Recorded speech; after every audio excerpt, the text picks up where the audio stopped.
Good morning. Good morning. Yo. What's happening? Y'all can tell we're deep into getting the show ready for you guys. Preparing the show for the people. Baby, get in the camera. We preparing the show for the people. Yeah. La. I hadn't brought my mic down because I was still reading over here. We're preparing y'all. Welcome. Happy Saturday. Share it out. Hit the like button. Let people know, other people you know that are moving to the DC area. Heath and Tracy are on. Or just moving in general. Because we help people too. That's just moving. Even if they're not moving to the DMV. Y'all, we talking about moving to the DMV. It's all good.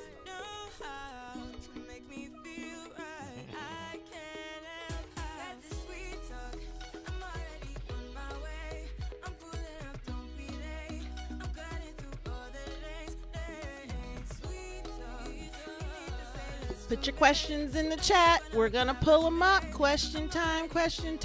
We're not talking about a specific city today. We'll tell you later what we're talking about. We're still trying to finish up what we're talking about, y'all. We're talking about the DMV, but, you know, a specific city meaning a specific city in the DMV. We can talk about specific cities. We're going to jump back into talking about specific cities in July. Yeah.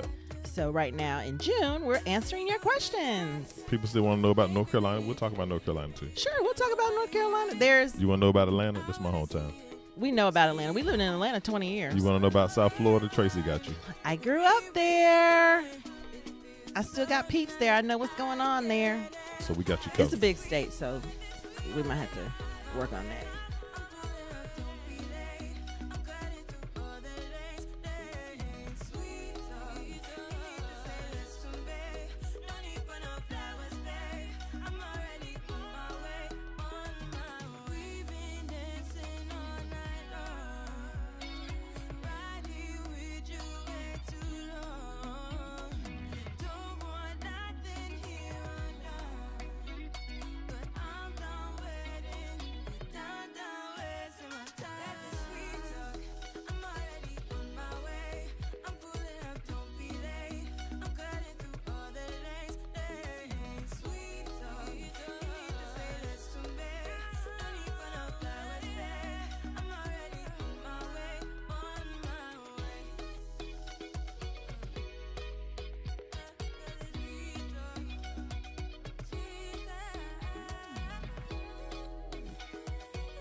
2 more times.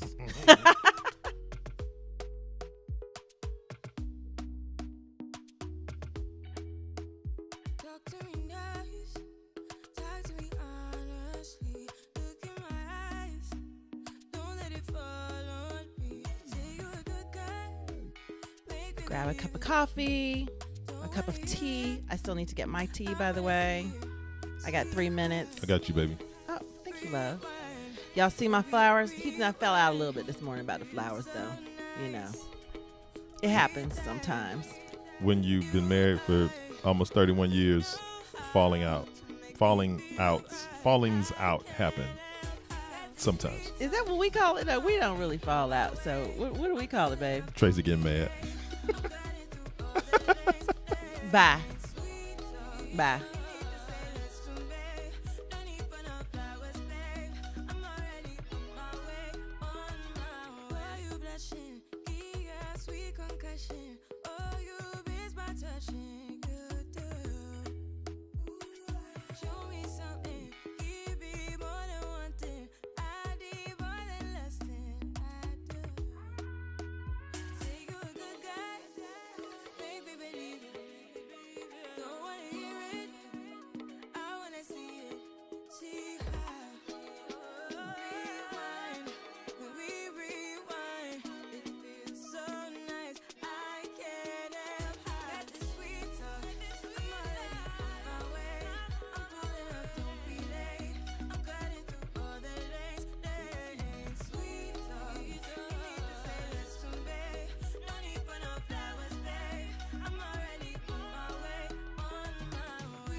Okay.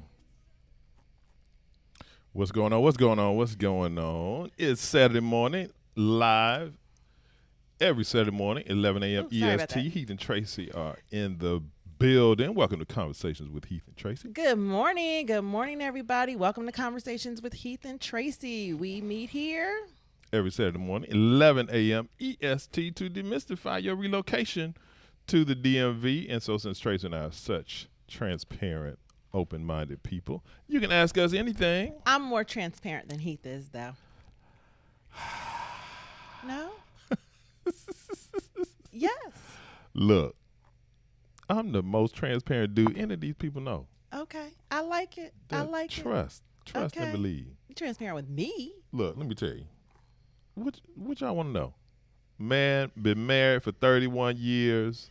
Man has 4 children. Man has a job. Man has a YouTube, a podcast, some other stuff. Are you bragging? I'm just saying they know everything about me. I'm very transparent. Is what I'm saying. I see what you're saying. It's not being braggadocious. Can I say something? My Heath, listen to me. My Heath. My husband works so hard, y'all. He works so hard during the work. He has a very difficult job. I will tell you this. He has a very difficult job. Sometimes he works very late at night. He works very early in the morning. And he loves his job, though. He loves his job. Yes. He's very well compensated. He loves his job. But he does this for you every Saturday morning. That's Can right. we just You're going to hit the applause button. Can we just thank you, Heath? Thank you, Heath. Hey, I just do what I can. I love it. I love it. Thank you so much. And that's to make up for my little temper tantrum this morning. It's all good, baby. Hey, 31 years. I'm almost 31 years. I didn't really have a temper tantrum. No. It was just it was like a little. It was like a little verbal whip, a little verbal like. Let me pull you back in for a second. Y'all here doing your thing. Oh my gosh! Yeah, we get him. He's like, I'm gonna pick some flowers. I was like, baby, I need to pull the show together. But the flowers are part of the show. Okay. Our audience has come to know and love the flower game because the flower game is strong. Do y'all like the flowers? Yes or no? If you are a regular of the Heath and Tracy Conversations with Heath and Tracy show on Saturday mornings, you got to show them the flowers, baby. Let me pose the question first. If you are a regular viewer of the Conversations on Heath and Tracy show, or if you're a new viewer regulars, by the way, and you've seen a couple of the shows or more, and you've seen me talk about the flower game, do you like the flowers? Do you like for me to go into the flower situations and just add that to what it is that we're doing for our audience? Do you like that? Yes or no? This man gets up Saturday mornings, y'all, and picks the flowers. Yes. We have some beautiful flowers in our garden. We do. And he is okay. All right. I'll be better about it next weekend. Okay, cool, baby. Can we have some intro music for the flower game today? Okay. You see the pressure. Flower game. Pressure. I can't find my music. Hang on. I don't have my music. Just hit. Oh, here it is. Here it is. Hit anything, baby. I don't know what to hit. Hit anything. Okay, we'll just do this. Oh, my rose. I gotta get my rose in. I don't know. What is that? Party noise? What's party noise? No, that doesn't sound like that. No, I'm saying some music. Okay, wait. Like mood music or something. Wow. Okay, so this morning, what I wanted to do was to go a little heavier on the hydrangeas since they're beginning to pop. So the hydrangeas in the garden are very beautiful right now. You would also see that some of the hydrangea bushes that we have are hybrid in that they have multiple colors on the bush. So I love that because my dad used to do that. My dad was a master gardener. He taught horticulture, plant pathology, and biology. We actually have lavender growing in This our is yard. my section. This is my section but of the show. hurry up, though. Hurry up. This is my section of the show. I want you to hurry up. See how different we are, y'all. We're so different. And so my dad actually used to. We had a bush in our yard when I was growing up that he purposely crossbred, and so on the bush there were multiple colors of hydrangea blooms on the bush, and so we have something like that in our garden. So I really enjoy that. So you can see there's some blue, we got some pink, right? I'm really happy to see the blue and the pink, though. That's what I'm saying. Okay, so I'm really happy. That makes me happy. I think I want to make a whole one just of the blue and the pink. So when I was doing the arrangement, what I decided to do was to go hydrangea on heavy on one side, and then on the other side, now I'm giving you some rose vibes, right? So we have multiple species of roses in the garden, right? So you can see kind of like how some of the petals are different. Okay, thank you, right? Heath. And then we have the lavender. So we bring in the smells. Thank you, Heath. I forget what this is called. Y'all see what I deal with? Lord have mercy. Okay, Ron, with the super chat. Thank you. Good morning, Heath and Tracy. During the Q&A, can you suggest a community similar to Cascade? Oh, yes, we can. We can. We will do that. Shout out my man Ron. Oh, thank you, Libby. I'm glad y'all like Heath Flowers because he really works hard on that. So I do it for Tracy, but I also do it for you. What else? He really does it for you. Right. He's been doing it for me. Yeah, that's what I'm saying. You know, he's been doing it for me. I'm one of them spoiled wives, y'all. Look. My mother says it all the time. She says, "You're so spoiled." How many brothers on YouTube I hear doing the fresh cut flower game and bringing beautiful colors and vibes and information to people every week? There's some on there. Black men. Yeah, I'm sure there are. Black men cutting flowers on YouTube. I'm going to find them. Okay. I'm going to find them. Anyway, I appreciate y'all's appreciation. Y'all see how I'm sorry, y'all. I'm sorry. Okay, John said y'all need to do a video. We just moved into this house with this beautiful garden. Yeah, but you also have to maintain the flowers we in do. the garden too. We pay people to do that though. Yeah, but I'm saying, it's just like, hey, it's a beautiful thing. All right, so let's jump back into why people are here, why people are joining us this morning. So we're here every Saturday morning. Mm-hmm. And if you want to move to the DMV, we want to help. Do y'all notice how he sips his coffee? Mm-hmm. Isn't that interesting? Do y'all sip your coffee? Do you sip your coffee? Or do you drink your coffee? Mm-hmm, and then he'll tell you why he sips it. But anyway, if you have a question, type it in the comments, and we will answer your question. Okay? We're going to try to answer all the questions we can get to today. You gonna talk to the people? Yeah, so with respect to the sipping of the coffee, I was having some situations where my teeth, you start getting older, your teeth not quite as white as they used to be and that kind of thing. And so then since me being a coffee drinker, my oldest daughter suggested that. Yeah, I'm in rare form today, Libby. I started drinking through a straw, and then that way you don't have all of the dark coffee washing all over your teeth. I was like, I like that. That makes sense. It helps. So now I have the coffee and I have the straw. And on the straw is rubber to keep it from burning your lips. Yeah, because if you have a regular metal straw and you sip coffee through it or hot tea, you might get a little you might a little hot sensation on your lips. You might.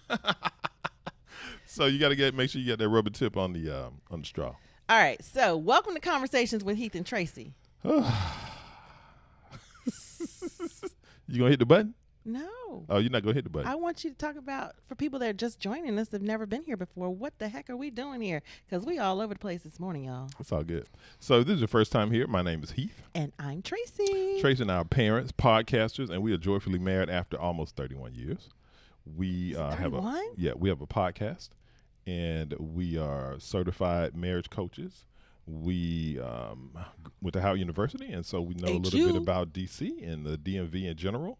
And this is our second stint in the DMV. So since we've moved back and we moved 7 people in the midst of the panorama, 7 adults, 4 adult children, and Tracy's mom, plus me and Tracy.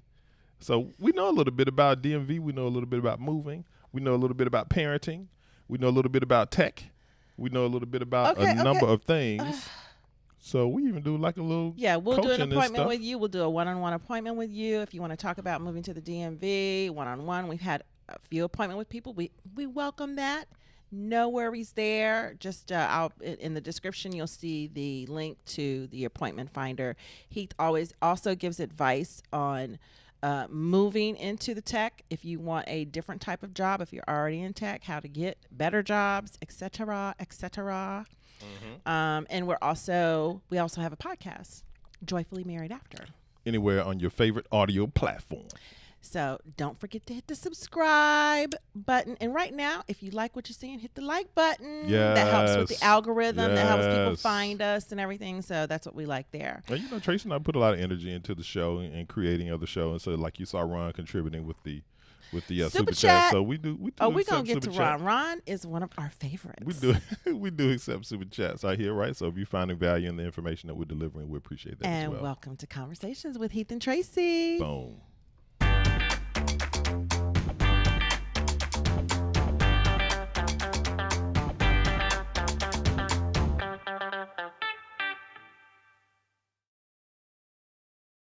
Conversations with Heath and Tracy, where we're here every Saturday morning at 11 a.m. EST to demystify your move to the DMV.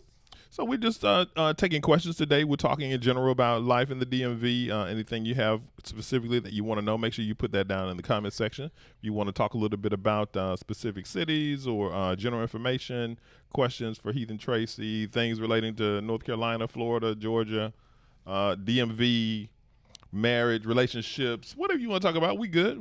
But so let's see what's going on in the comments thus far, Miss Tracy. All right. So we got Ron. Thanks for the super chat. Ron. Woo. Boom. Yes, Boom, super boom, chat. Boom, boom. Ron. My man Ronald, always coming through, showing love, giving appreciation for the data and the information. Ron, we appreciate you, man. We appreciate all of the regular viewers of the show. Thank you so much. And Ron also has a question today.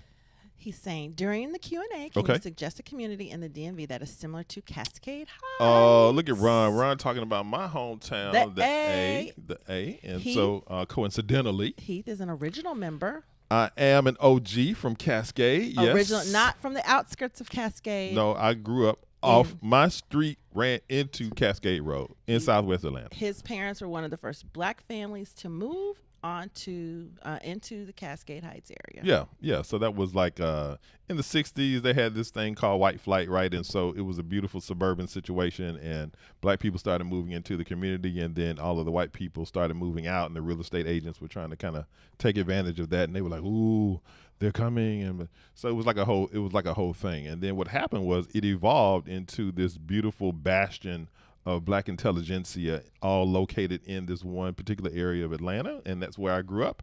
So it was a beautiful upbringing, right? My neighbors were Andrew Young, Jesse Hill, Mayor Maynard Jackson, Hank Aaron, Ralph Abernathy. We had all of these people that I went to high school with their children, and one street over, two streets over, around the corner. So I mean, there were probably, some people say there were probably like 15 or 20 black millionaires that lived in that area when I was growing up, which was just like an amazing thing, right? In the 70s or 80s, it's much different than today.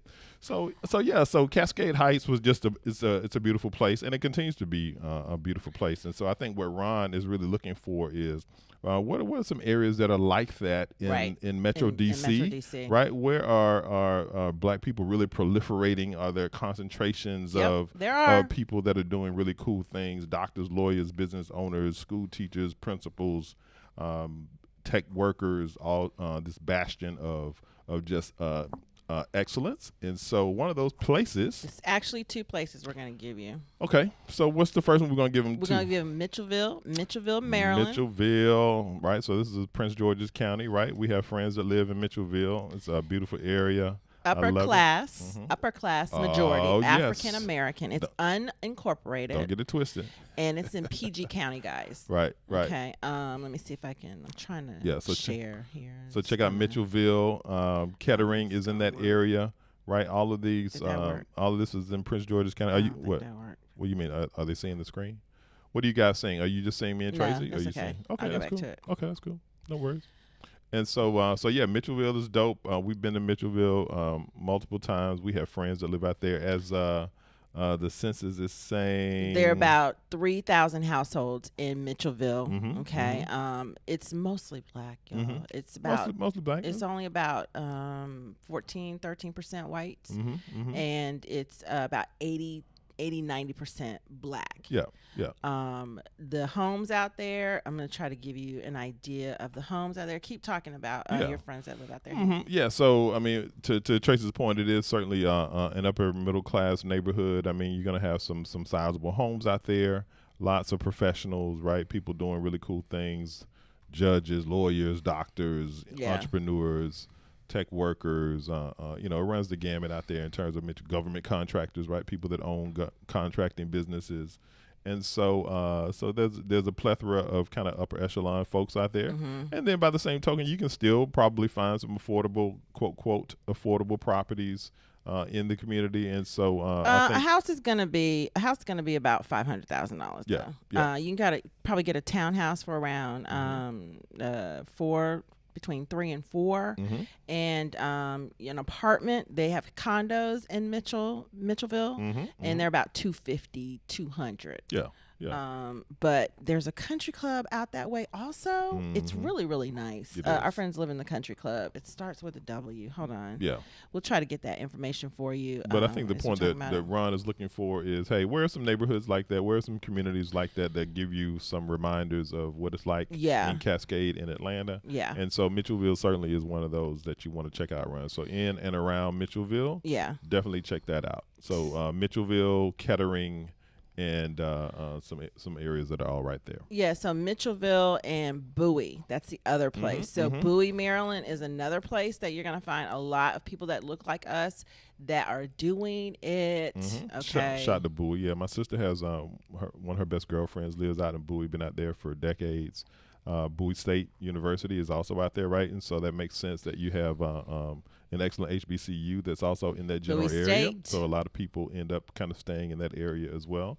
So Bowie, Maryland certainly falls into that category also, Ron. Another place I think is kind of changing, becoming more, it's called Pimmet Hills. It's near Tyson's Corner. PIMMIT. Look at Tracy coming with the data points. Tyson's Corner area, not too far from us. And another area that's not too far from us is Falls Church. Yeah. A lot of us live in Falls Church. Not quite like Cascade. Bowie and Mitchellville are more like Cascade. Right. But if you want to be on the curve of it, it would be Falls Church and Pimmet Hills. Yeah, check it out. Okay. Good stuff.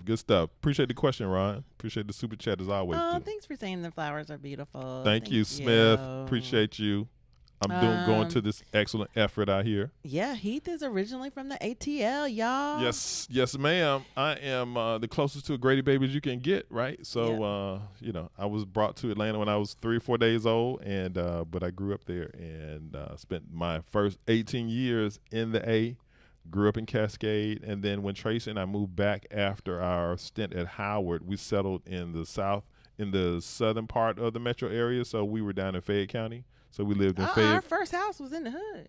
Our first house was in the hood, yes. What was it? Adams Drive? No. What was the name of Anderson the street? Avenue. Anderson Avenue, y'all. We had this little house on Anderson Avenue. So we lived on Anderson Avenue, but after we moved back the second time, we lived in Fayette County. So we lived in Fayetteville, we lived in Peachtree City, and that's where we lived until we moved to North Carolina. Yep. Yes, you can rent in Mitchellville. So, absolutely. Yeah, they definitely have rental property there. And then the thing, of course, about just as we talk about with any of the areas, right? It's just all about where you want to be, what it is that you want to accomplish, and how you're designing your life. So in Mitchellville, if you need to go into the city, just keep in mind that you have to deal with a bridge occasionally, but if what you're doing is going to be done in that area and around that area, then it's fantastic. Great people out there. Right. Yeah. Absolutely. All right, Ron. Thank you, Ron. You got it, Ron. When you move to the area, Ron, we're gonna have to hook up. Anytime, Ron. Yeah, got you, dude. And y'all, we are working on finding a venue to have a meetup in the fall. Like I said, we're gonna have cocktails on Friday evening, a half a day event with locals that live here, and a great event happening where you can meet us in person and talk to us in person and meet each other on Saturday, and then go on your own during Saturday. We'll give you places to go and places to check out, and then Sunday, if you're still in town, we'll meet for brunch. Look, let me tell y'all something. Queen Tracy knows so excited how to put down an event. It's gonna be good. It's gonna be good. I mean, I'm good at this. When we have a get together at the house, is dope. So the events, y'all. Let me tell you, Queen Tracy used to plan national events. Yeah. For certain organizations, right? Yep. And we have had many a party and gathering. What do they call them? Sets. And what does they call them? Kickbacks. That's what it's going to be like, guys. It's just going to be really, really casual and really, really cool. We've had many of them over the years. And all right. So Tracy know how to do it. Trust and believe. So we went, remember we said we were trying to get out more since the weather's improving. Yeah. And we went to the Georgetown waterfront. Yeah. We kicked it last week. So was that after the show or was that Sunday?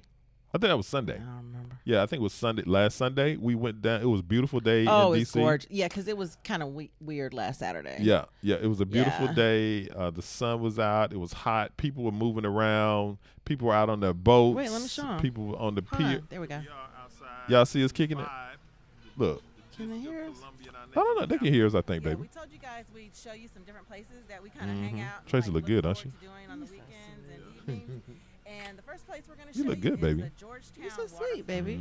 There's several restaurants out here. It's a real vibe. Yes. We're just going to show you pictures from here. We've hung out here a couple times. Oh, in the yes. evenings, quite a bit.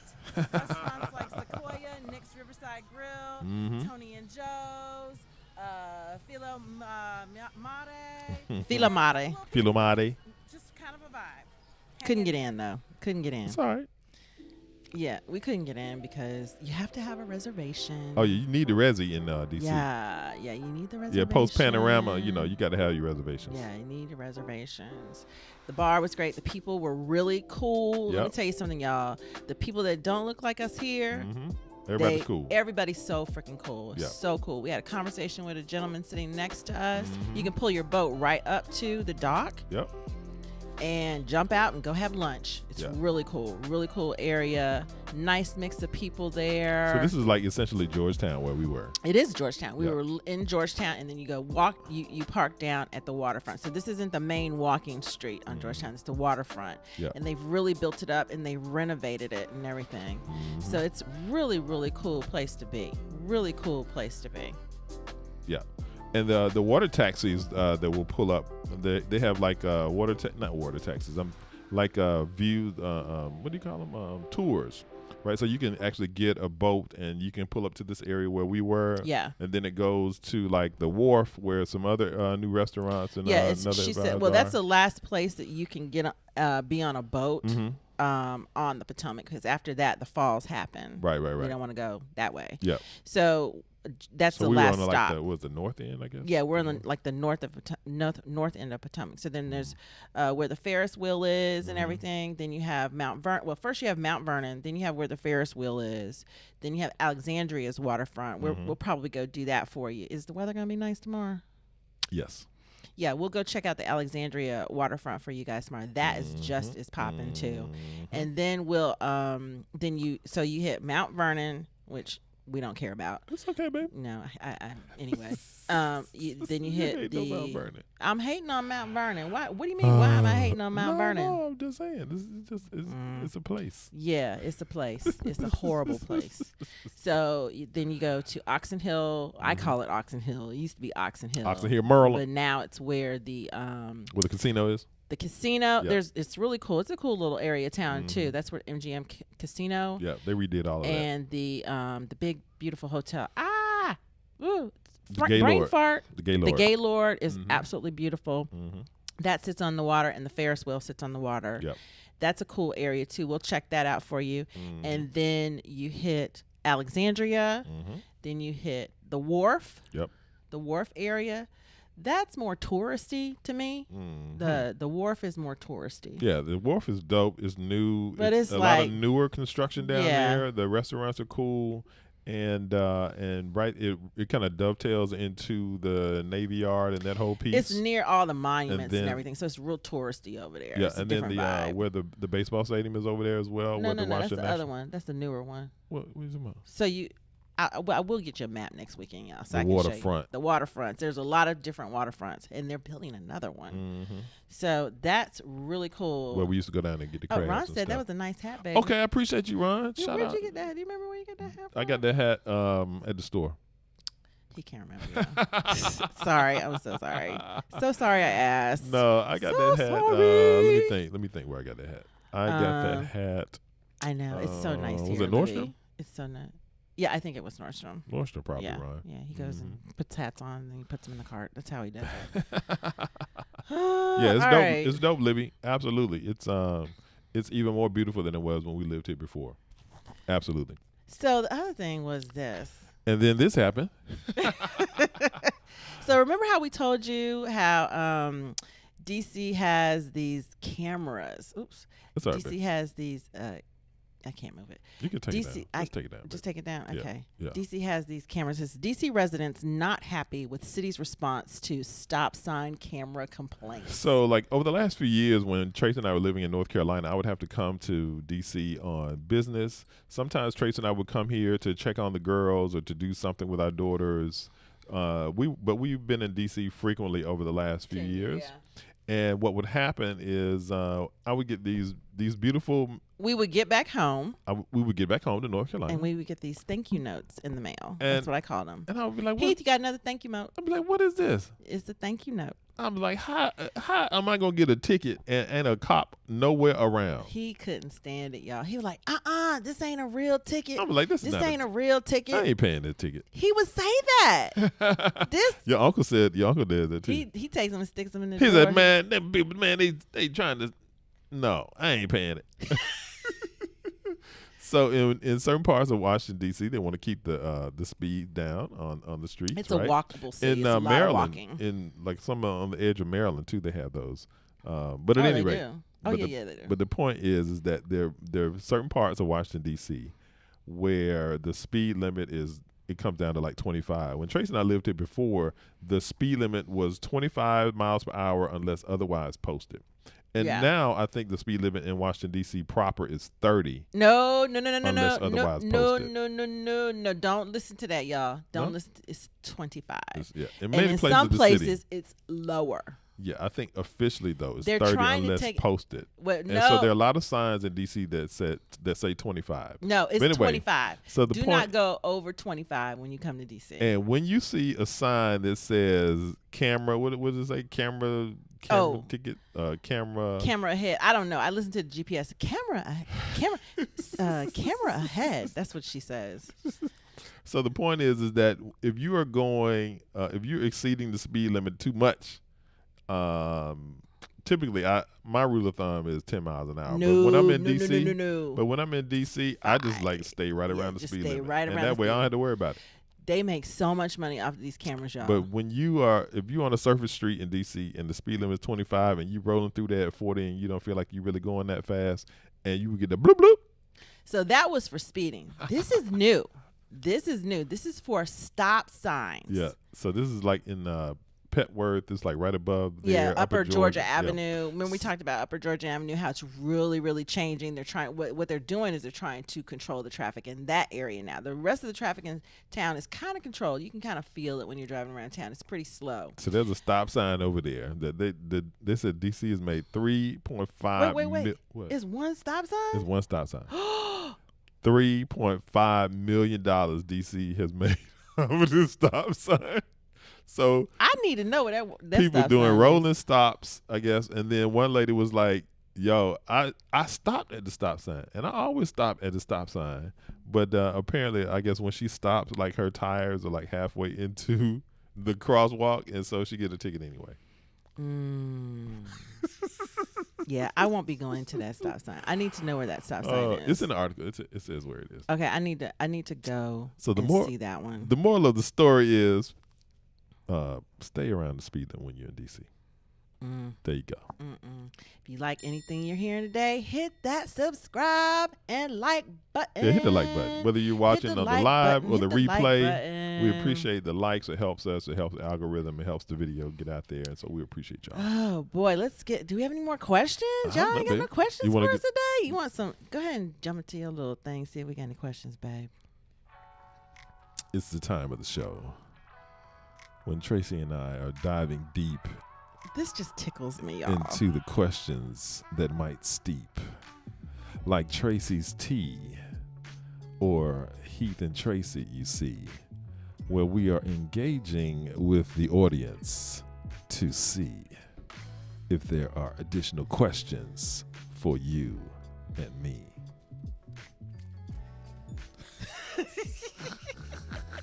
That was off the dome. That was pretty good, right? That was. I usually do it off the dome. I haven't prepared these soliloquies for our audience. So I mean, you know. Oh yeah, Andrew had a question. Thank you, all right, Andrew. Go back to the top. Andrew says, "What's up, Andrew? Good What's up, Andrew? morning. Welcome. What's up, Andrew?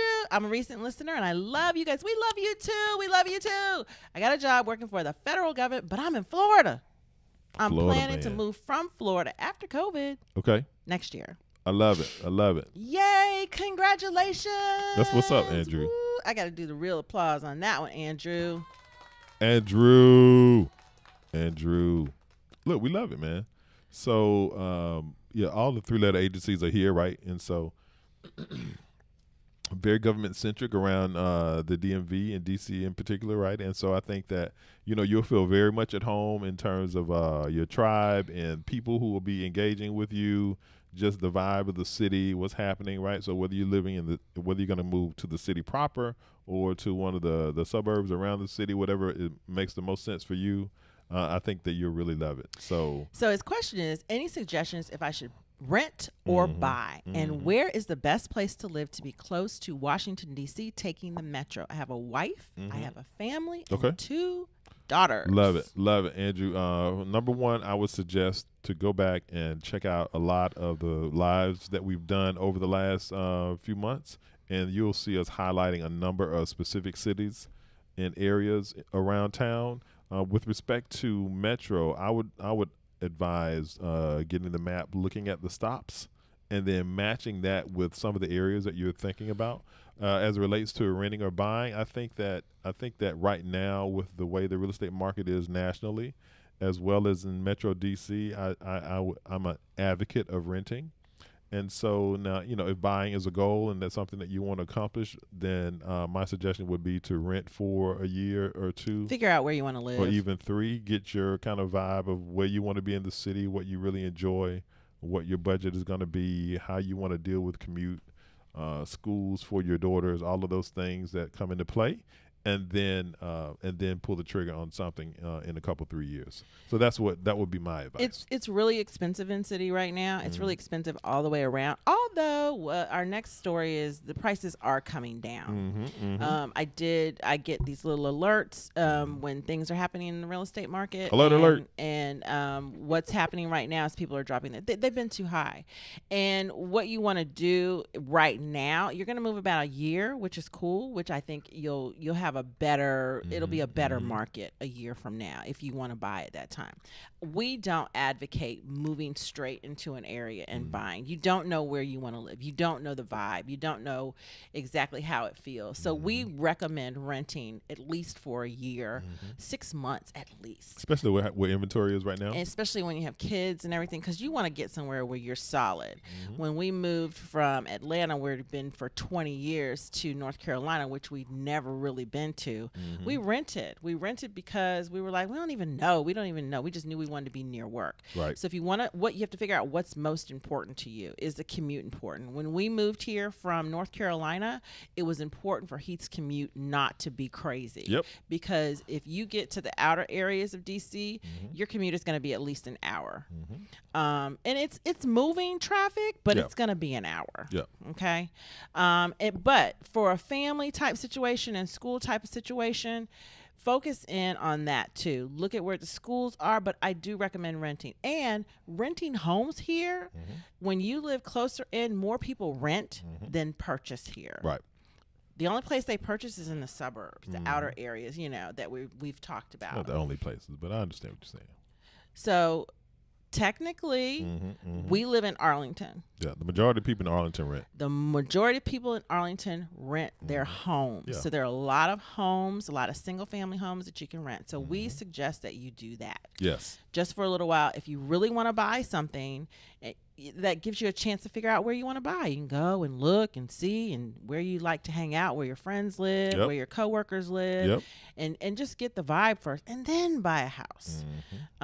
So that's kind of where we are on that. Was that plus all of one? The question I'm Plus missing? one to all the things that Tracy Yeah, said. and the better school districts. And we don't know the ages of the daughters though. Yeah, we don't know the ages of your daughters, but if they're of school age, definitely like put the emphasis on that, because private school is major here. Yeah. Private school. All of our friends, none of their kids went to public school ever. So I don't know why we weren't living here when our children were school age. But the thing about schools here is you can find good schools here, but you have to be able to live in that area. Okay. You have to be able to live in that area. Let's see where we are. Scroll slower, baby. Baby, we already went through this. Oh, okay, Charmaine. Hi, Charmaine. What's up, Charmaine? How you doing? Good to see you there. What do you think about Ellicott City? Okay, so Ellicott City. That's near Baltimore, right? Yeah, here it is. Let me show you right here. Yeah. So it's Go ahead, babe. put this down. Okay. It's in Howard County, right? It's in Howard County, Maryland. Ellicott City is up and coming because it's one of the more affordable places. It's right outside of Columbia. I think we did a show on Columbia. We did a piece on Columbia. Yeah, it's right outside of Columbia, so it's not as expensive as Columbia. I think it's a little closer to Baltimore. It is? Yeah, it's a little bit closer to Baltimore. But it is up and coming. Yeah, it just depends on how far you want to be from the center. Yeah. And what we're finding is after the panorama has ended, people are kind of making their move back this way. Everywhere we've been, it's been very, very busy. But I can tell you something. When we were sitting at the bar last weekend on the waterfront, people were talking about different places they go outside of. There's a lot going on outside of DC too, guys. It's not boring outside of DC. So Ellicott City sounds great. And the other cool thing about living here is we're near the water.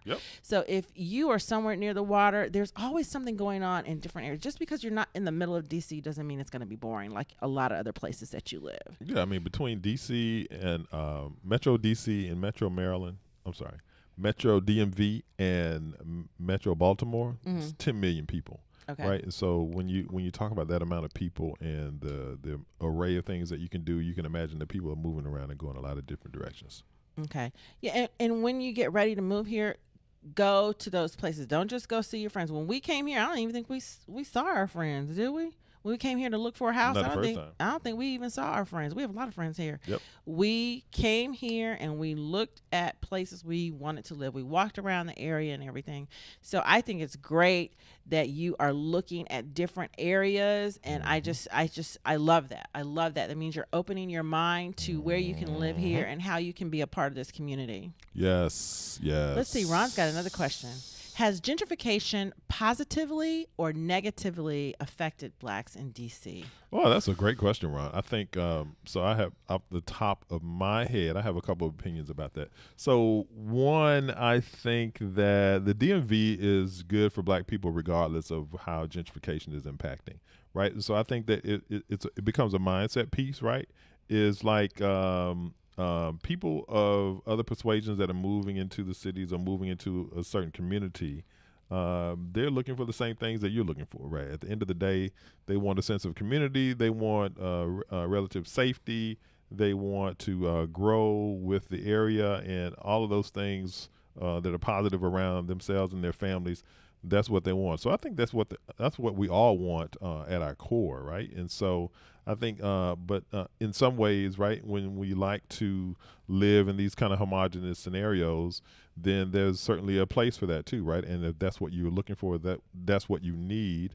I mean, there's still communities that exist that way. And so, from my perspective, I think that it's as we say, it's not what happens, it's how you think about what happens.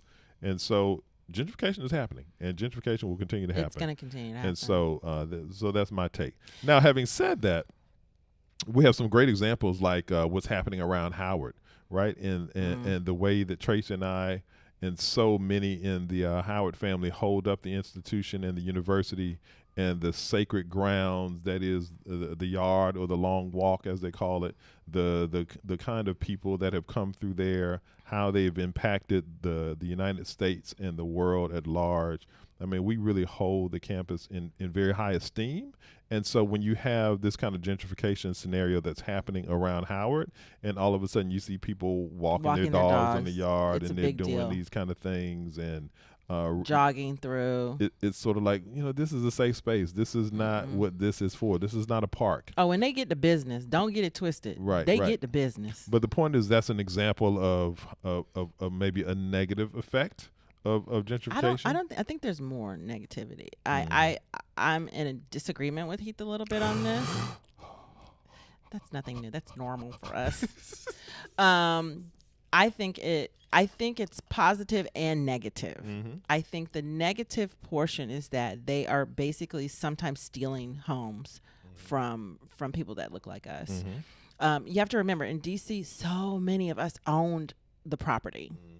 we own the property. It's not like places in New York and Chicago, different places, or Baltimore, where the property was not owned by the people that lived here. Here, the people own the property. So the positive aspect of that is they're seeing their property values increase, but in turn their taxes increase. Right. And things that are happening in the neighborhood that they don't agree with, that's increasing. More policing, neighbors who aren't really trying to figure out what they're doing and become a part of the community, but neighbors that are coming in and changing their communities. But the thing that we need to remember, like Heath said, it's a mindset. It's happening. It's going to happen. Gentrification has been good for DC. I think for some people of color, it has been good. It has not displaced in the way it has in other cities. We talked about, what was it? Not Columbia Heights, but the area. Oh gosh, I'm talking sorry, about in the guys. city, baby. Yeah, it's a little part of the area over by Columbia Heights. I can't remember the name of it. We even did a whole show on it. Not Columbia Heights, you talking about? No, but I can't remember. What were you trying to say about it though? But it's still the same. It's still owned by the same people, but their values have increased and they've just become more of a community. Yeah. Gosh, I can't fine, remember. baby. It's bothering me. It's fine. But I think the important thing to remember is that because of all this, the city's visibility is increasing. So Right. that means more money is flowing into the city. So that means that it's going to lift everyone up. When they were trying to build a new hospital on the other side of the river, southeast, and then we've told you those people have been kind of separated from the city for so long that they picked George Washington University to run the hospital over there. And Howard University walked in and they said, oh, no. Why would you pick that hospital who has not been serving our community to serve this community? And let me tell you what happened. DC is building Howard University a brand new hospital to serve our people. Shout out to President Frederick. He was very instrumental in that whole scenario. It was a whole campaign, a whole nationwide campaign of no, that's not going to happen. And because what happens in that situation is the doctors that are training in that hospital no longer look like us because it's George Washington University. Or the majority, I should say. So that's a problem. Where are the doctors that are training that look like us are going to train? Yeah, it has a ripple effect. It has a ripple effect. So Dr. Frederick did a very eloquent job framing that argument and making people understand that this was not just a local DC issue, that this was impacting the United States. Nation. Because so many black doctors are trained at Howard. And so it was really an amazing thing. Another thing I would say is good is you see the Frederick Douglass Memorial Bridge being built. It's going to be amazing. Yeah. And it's going to have a park on it, and it's connecting Southeast DC, which is still, it's still not a place you want to be, okay, as a poor black person. It's connecting it to the rest of DC and rest of all the good things going on in the district. So it's also changing. In that way, in that way, I see good happening for the people that live in this area. My daughter mentors a little girl, and I was shocked when she said this little 7-year-old, 8-year-old little girl had never been to see any of the monuments. And she lives in Southeast DC, literally 2 miles away. And that just tells you where the mindset is and how they feel so limited to those few blocks. So to me, it's been a little bit of both. They've been taking their houses on the sly, but not as much, because you got aunts and uncles and cousins that are like, no, that's not happening. And we've owned most of our property here. I think that's what I said in a nutshell, baby. Well, we kind of agree then. It's positive in there. Hi, Knowledge Humanity. What's Welcome to the up? show. What are those Knowledge? gas prices looking like? So gas prices here are a little bit higher than you're going to see. It's going to vary from Maryland, D.C. to Virginia. It depends on how far out. So basically, the further out from D.C. you go, the lower the price is going to get. But check this out. I don't drive that far. Right. I just don't drive that far. Even when if I take my son to work, if I go in the city to meet my girlfriend for lunch, Yeah. it's just not that far. The most I'll drive in a day is maybe 10 miles. Yeah, that's and that really goes to the designing your life piece. Yeah, it does. My man, knowledge. And so from that perspective, right, if you're designing your life and you're doing your business and you kind of have your bubble and how you're conducting yourself and your and accessing your services and dealing with work and that kind of thing, then you don't have to really drive that far, right? So juxtaposition of living in Atlanta, let's say, right, where everything is 40 minutes, right? Yeah, gas hey, cheaper. I'm over here, you in the SWATs, and your friends out on the east side, and you got some other friends in Alpharetta, and then your homies down in Fayetteville. Oh my gosh, you need a whole tank. You burning gas left and right, up and down. It's just not like that here. So it's a bit different here, just depending on where you are and where you're going. But yes, gas has been high. My son said he's seen some, when they had like the whole pipeline, it was like $7 pipeline. in DC. He said it took $7 at one place that he filled up in. And then I think the highest I paid in Virginia at that time was like $5. No, it was. The highest I paid, and that was for premium. Yeah, we do premium. So the highest I paid during that high gas time in Virginia, near my home, was like $3.50. Yeah. But in the city, it was creeping around $5. But if you go out to Loudoun County or Falls Church or Woodbridge, it's going to be closer to $3. Yeah. So that just gives you an idea. It depends on where you live, how they do that. It's all marketing. It's supply and demand. Yeah. I don't need that much gas. I don't fill up every week. I fill up every other week, maybe. Yeah, but you're not going to an office and that kind of thing every day. But even if I go to an office every day, it's just not that much. Good morning, Kara 007. What's up, Kara? Late, better. It's all good. We love you. Happy to hang with you this morning. One of the regulars, guys. One of the regulars. Shout out to the regulars. You are so welcome, Andrew. Welcome to the show, doubt, and thanks for joining us. Yeah, swing by anytime. Yes, knowledge. She meant definitely rent before buying, especially when you're spending this much money. Especially when you're spending this much money. Yeah. Courtney Stewart. Good morning, Courtney. I love you too. We love you both. My young daughter and I are moving to the DMV from Norfolk for a government job. More of that. Thank you for your insight. I'm leaning toward Arlington because of the schools. You're so smart. Smart, Courtney. So the thing about living in the DC area is, like we said, all of our friends who live here, they don't live in Arlington. Their kids go to private schools. Arlington has some of the best schools in the area. No doubt.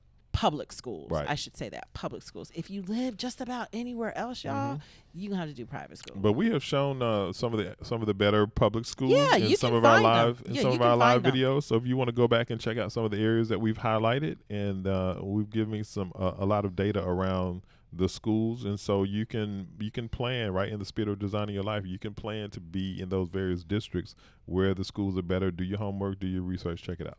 Yeah. Reality Doll. Good morning. What's up, Reality Doll? Welcome to the show. Welcome to the show. Welcome back. Knowledge Humanity. Also, how do you guys feel about townhouses over houses? Look. Let me tell you. We've lived in a townhouse with 6 people. It was a 4-bedroom. What was it? A 4, 3.5? It was a 4, 3.5. 2,000 square feet. We had 2 elementary. We had 2 in elementary school. 2 in elementary school. 1 in middle school. 1 in middle school, and 1 going college. back and forth to college. Yeah. And it was tight, but it worked, right? And so just depending on where you are in your life, what you need, what you're doing, townhouses can be 1,500 square feet. Yeah. They can be 6,000 square feet.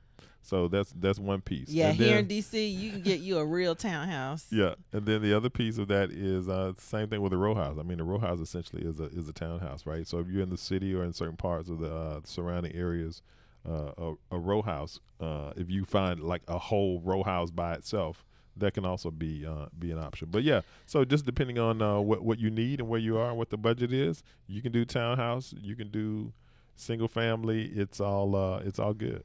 Okay, so this is the thing, y'all. What's the thing, baby?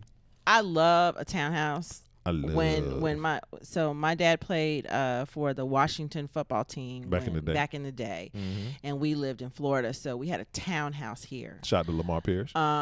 So I have no problems with townhouse. We've lived in a townhouse. It's about what you want. It's about how you want to live. The beauty of living in a townhouse is you don't have to take care of the yard. Right. You don't have to take care of the outside of the building. It's included in your rent or in your mortgage or your HOA or whatever your it is. HOA. My great aunt owned a beautiful townhome here in the town of Kettering, which is in PG County. And it was gorgeous. She had like a lower level, she had an in unit, and she had a main level with a nice big eat-in kitchen. She had 3 bedrooms upstairs. It was really, really nice. And my aunt just sold it. So I think that is a great fit if it's going to fit your budget, if it's going to give you that lifestyle of not worrying about the outside of your home. I say townhome all the way. I say townhome all the way. Is that what you say, baby? I would. I'm all about not worrying about stuff. Andrew said his children are 3 and 0. So you don't have to worry about 3 and 0. You don't have to worry about schools right now, but I will tell you the daycare situation. Heath, give you some info on that. I think, Post Panorama is it's strange services, just like a number of other services, right? And so if you're blessed enough to have someone to take care of the kids, or if your wife, your lady is taking care of the kids, that's one piece. But if you need to have a daycare situation, I mean, that can be as expensive as college or private school too, right? So that's one thing to keep in mind. I think the waiting list for that. You need to get on the waiting list now. There are waiting lists. As it relates to that, so definitely do your homework, do a deep dive into what those services look like. And then another pro tip that Trace and I have leveraged in the past is what is that school district that those kids are going to go to when they get to be school age, right? And so maybe if you position yourself with your property in that school district, so say example, Arlington is what you decide that, hey, Arlington has these great public schools. I think that's going to be better than private schools. So maybe you find some place in Arlington that fits your budget, your lifestyle, the type of property you're looking for. And now you're set up for success as it relates to that. So now when the kids become school age, you're already there, you're already in the district, you're already engaged, you know the community, you know the services, you know the people, you know the teachers, and you just have a seamless transition.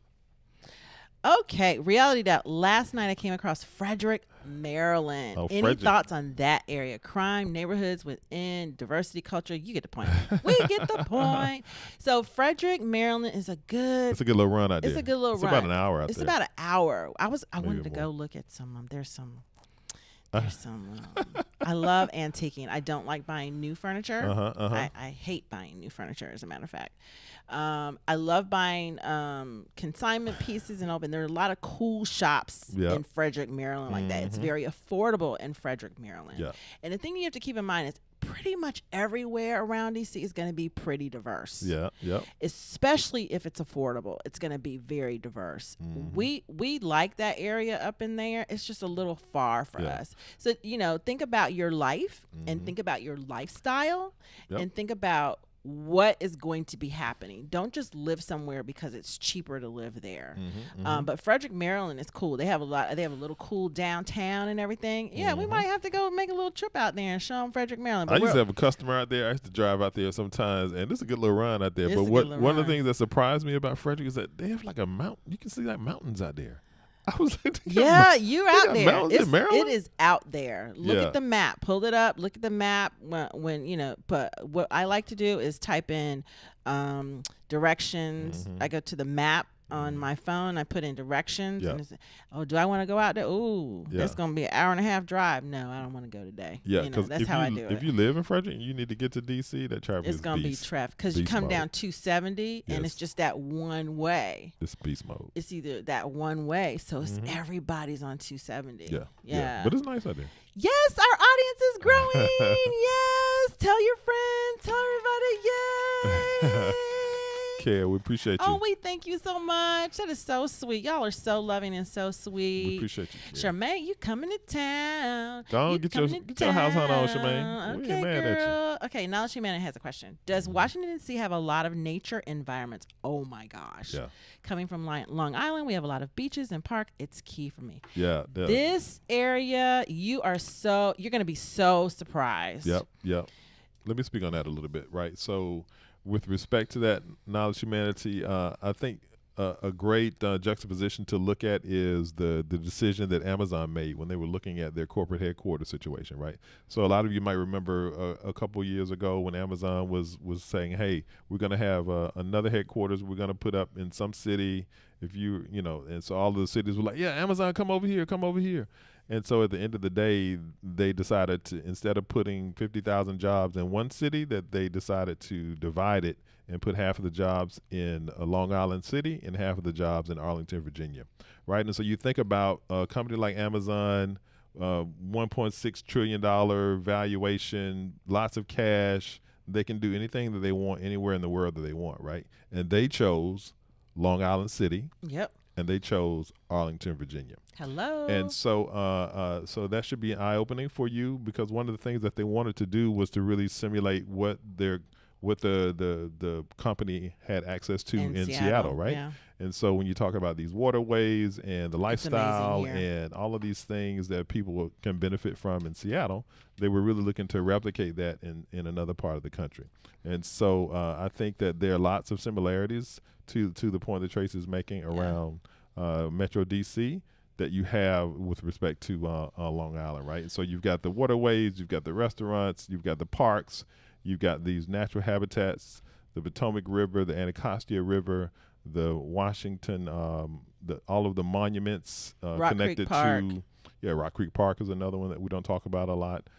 All the Smithsonian and everything is all free. Even the zoo is free for the children, right? Because it's part of the Smithsonian, which is another pro tip, right, when you have children. So there are a myriad of things and activities that you can do that don't necessarily cost you money, right, that really make the city enjoyable. And there are a number of things like kayaking or other things that you can do. So it's so much here. It's bike trails. It's walking trails. It's amazing. It's gravel trails. It's not all, hard concrete. There are so many parks. Right across the water from where we cross into DC all the time, it's called Chain Bridge. And people go down there and fish. It just fish for days. When we drive through there on the weekends, you see all the cars parked along the street and people walking with their fishing poles.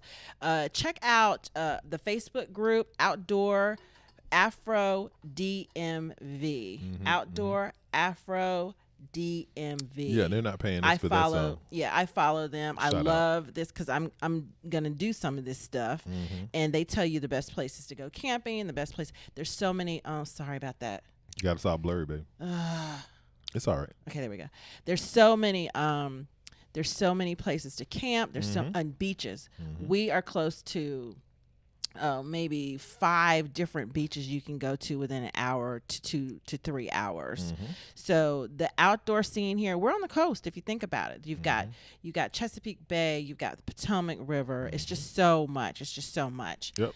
All right, let's see. Oh, I was not thinking of Deanwood. I was thinking of Mount Pleasant. Mount Pleasant is the bomb. If you go back, you got to circle back to your thought, baby. Pull it together for the people. Okay, so I was talking about gentrification and how it was affecting DC. Okay. And Mount Pleasant is a great story, a great little area of inside DC that has not really been affected. So if you go back and you look at one of our older videos, we talked about Mount Pleasant and how great of a community that is. Right. Yep. Yeah. Okay.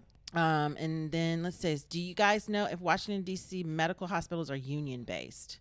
That's a good question. That's an excellent question. If anybody in the chat knows, let Knowledge Humanity know. That's something my mother would actually know. She might know that. I don't know. I do know that they are very good around here. They're very successful, and the people that I know that work in healthcare here are very happy. Yeah. So I don't know if they have unions or not. I'm not sure about that. Yeah. Good question. Because you have to remember, we're in Virginia and we're in Maryland and we're still in the South. So I'm not sure about that. Hello, Crop. My man. What's good? What's good? What's good? Everything all right in Metro Raleigh? Thank you, Ron. You are appreciated. Shout out to Ron. Okay, here we go. Wow, I love that 10-mile radius. Do you offer coaching on designing your life? Amazingly, we do. We do. Hit us up in the link. Tracy will make sure we get that link on the in the description. You can go back to any of our older videos. You'll see the link in description for appointments with us. Yep. Yes. Okay, here we go. Reality Dog. Our townhouses are row houses. Noisy. Sorry, not that familiar with row houses. Okay.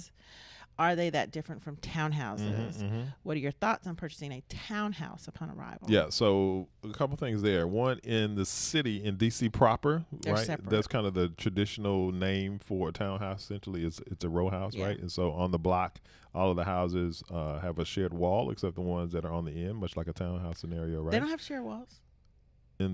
Because there's a firewall between them. They're right? single family homes that are attached. Yeah. So the old DC row houses. Break it down for them, Ms. Tracy. Yeah, this is my thing. The old DC row houses are homes that are just touching each other. Here's the wall, the brick and everything, and it's just gonna touch the brick and the wall. Use my hand. Like that. Okay. A townhouse in the suburb is different. Yeah. They're buildings. They're one big building, but they put a 3-hour firewall in between the walls. Tracy used to sell them. Okay, I used to sell them all the time. So the newer version is going to share an actual wall. Like you couldn't tear down the middle one and the other one still stand. In DC, you can tear down that one in between, and the other ones will still be there. Yeah. That's the difference with row houses and townhouses. Yeah, they were built different back in the day. Yeah. So even though when you look at them, it's like, oh, they're all attached. They are, but they're not. Yeah. They're not.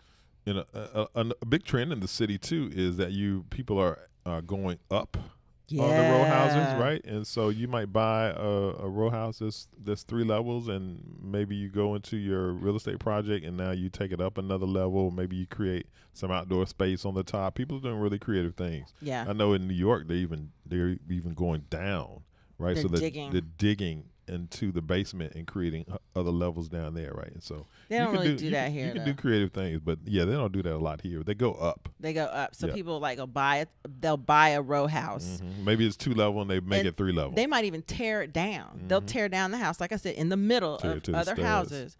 Take it all the way down. Just leave the facade, just because they want it to look like the rest of the block. Yeah. But then they'll gut the whole thing and then go all the way up. We'll try to do like a little tour and show you what they're doing around town. Maybe we'll do that tomorrow. Okay, that'll be nice, baby. Yeah, that'll be nice. A couple hours in the car with you, baby. It'll be so much fun. That's what we do. What's the best place to buy affordable furniture in the DMV? Wow. North Carolina.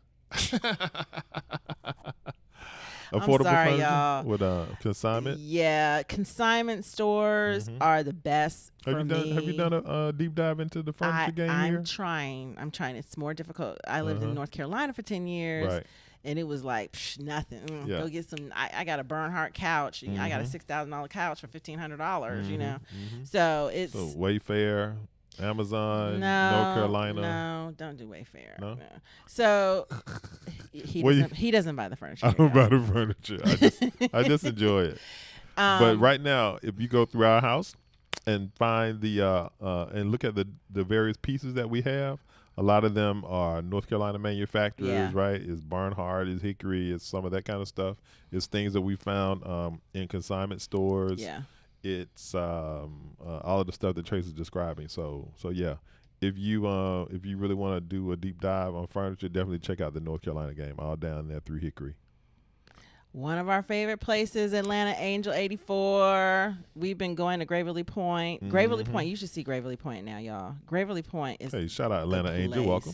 The place. Graverly Point. Graverly Point is right off of the Parkway in Which Virginia. Parkway is that, baby? GW Parkway in Virginia, on the Virginia side. And you can sit in this park and watch the planes take off. It's on the Potomac. It's huge. It's a party on the weekends when the weather breaks. It's a straight no doubt. Party, Atlanta Angel 84. Oh, yeah. It's a straight party. Oh, yeah. And it's just so cool. The people bike riding by. You can bike ride all the way from one end of Virginia all the way to Old Town, Alexandria. It's so cool. Yeah. Okay. Does Nova DC area feel Southern? I'm a Southern girl. That's an excellent question, Dylan. I'm a Southern girl. Southern girl. And I love it. I love it here. I love it here. It does not feel like New York. It does not feel like California. No, it definitely does not feel like New York. Like Chicago. It does not feel like. It doesn't even feel like Houston. Yeah. It feels like. See, I grew up in South Florida, and in South Florida, they say we're not Southern there either, but we're very Southern. And I would equate it to the answer is yes. The answer is yes. You get grits, you get sweet tea, you get accents. Yeah. you get all of that. But it's also very multicultural, right? Yeah. And so it's kind of laced with intelligentsia and people who are very educated around formal education and worldly people from all types of different cultural backgrounds, and so it has kind of a different flavor than a lot of other places. So those are that combination of Southern hospitality laced with intelligentsia, I think, is what I enjoy about the area. I love that. It doesn't matter if someone has gone to school and got a bunch of degrees or anything. They know what you're talking about. Look, people in DC with no degree will give you some. They will school you on local politics. I love it. National politics. I love it. What's happening out here in these streets? Let me tell you, DC people, they are educated on a lot of different levels. So when you say Southern, is that what you're referring to? The vernacular, the food? Yes. The answer, if you're talking vernacular, if you're talking food, if you're talking how nice the people are, the answer is yes. It feels somewhat like South Florida, but somewhat like it doesn't really, maybe Savannah in a way, the cultural aspect of it. Maybe. Yeah, I can't really speak on Savannah. You can't speak on Savannah. I ain't never spent that much time in Savannah. Yeah, we just spent a little bit of time. It gives me that feel, that old, that look, that the importance of keeping it the way that it looks, in the way that people take care of their yards, in the way that their homes look. To me, that's Southern culture. Okay. It's just something about us and having that pride in the way our yard looks and our gardens and how our homes look, and just having that homey kind of feel. The answer is yes. Okay. And SoFlo in the building. I call it the bottom. SoFlo. Bottom, y'all. This was a great What's show. up, Drama? What's up, Drama Boy 876? Yes, y'all. We up on the hour. Look at that. I'm excited to be around it. Intelligentsia. Yes. I'm looking forward to seeing you, Kira. Yeah, this is gonna be nice. You're gonna enjoy it. You're gonna enjoy it. So designing your life. We had a lot of questions today. It's all good, babe. So designing your life. What were you going to talk about? Let's tell them really quick. Let's give them 5 minutes, baby, because I think it's so important. I'm going to give you your little bit of music as you work over into that. Let me see. This is a song. What song is this? Give y'all a little break here. We go all night. I think that's this song, y'all. And then we're going to give you a little 5 minutes of what's good. What's good going on right now, and why you need to focus on designing your life. You trying to do my part? No, let me stop. This is the section of the show that we like to refer to as designing your life. Because if you're going to move, if you're going to uproot yourself from where you are, then don't just move, but design your life. Right? So I ran across an article, and I thought it made a lot of sense for our audience. And the title of the article was "A Once-in-a-Lifetime Chance to Start Over." I love that. It's time to prepare for a new and better normal than your pre-pandemic life. Think about that, y'all. This is a chance to start over. How about that? Like completely start over. Just what can be better? What can I do better? So the article, the juxtaposition of the article was really talking about this. It used an example of this woman who was in a car crash, and she, had a head injury. She ended up with amnesia, and what she decided was that she wanted to change, like some of her friends. She wanted to really take a deep dive into what was interesting to her, what made her happy, what wasn't making her happy, and she just became this kind of different person. I love it. And her parents explained to her friends as, she got that bump on the head and so forth and so on. And when they started talking with her about why she was making these changes, she's like, no. I'm creating happiness. I'm creating. Love I had it. some time It gives me chills. I had some time to just step away from my regular regimen in my life and really decide what I wanted. Right? And so the idea is that this is the analogy that we all are experiencing post-panorama. Right? We had this time to really reflect, that we had more time than we've ever had. Yeah. We were able to get off of the treadmill, so to speak, in our lives. The rat race. And really look at, wow, this is different, right? And so now as we begin to look at what it looks like on the other side, what did we, well, I want to read this. I want to read this first portion because I want people to really get what I'm saying here. And so it says, today many of us have an opportunity to do something similar. Americans might be entering the waning days of the year plus coronavirus pandemic, during which life's ordinary patterns have paused for millions of people. In these last weeks and months before something resembling normality returns, we might ask ourselves, what do I want normal to look like? Then we can start preparing for a new and better normal than what we took for granted until a year ago. People talk about life before the virus. Yeah. Their recollections are often sentimental. Oh, about the good old days. About what we miss. In a recent survey, the specific things people said they yearned for most were traveling, 24%, visiting family, 19%, and hanging out with friends, 16%. Now, in those surveys, we haven't found some things that we don't miss from the pre-pandemic. But here's the idea. What you want to do is you want to think about, get your pieces of paper, guys. Here come the points. So the number one point is do some data collection. Collect the data. Write down on a piece of paper, just kind of maybe draw a 2x2 matrix. And the columns you want to have what you like and what you dislike. Pros and cons list. That sounds familiar. Right. So the rows are pre-pandemic and pandemic. Many of us have taken to asking each other over the past year or so what we miss from before pandemic and what we hate about living through it. But for your happiness, the more germane questions are, what did I dislike from before the pandemic and don't miss? And what do I like from the pandemic times that I will miss? Okay? So just sort of go through that, right? Now, the next thing you want to do is make a list of things that you want to leave behind. Like, ooh, I ain't dealing with this no more. these pounds. Leave them pounds behind. Leave any kind of things Bad habits that are not vibing with your spirit. Leave that behind.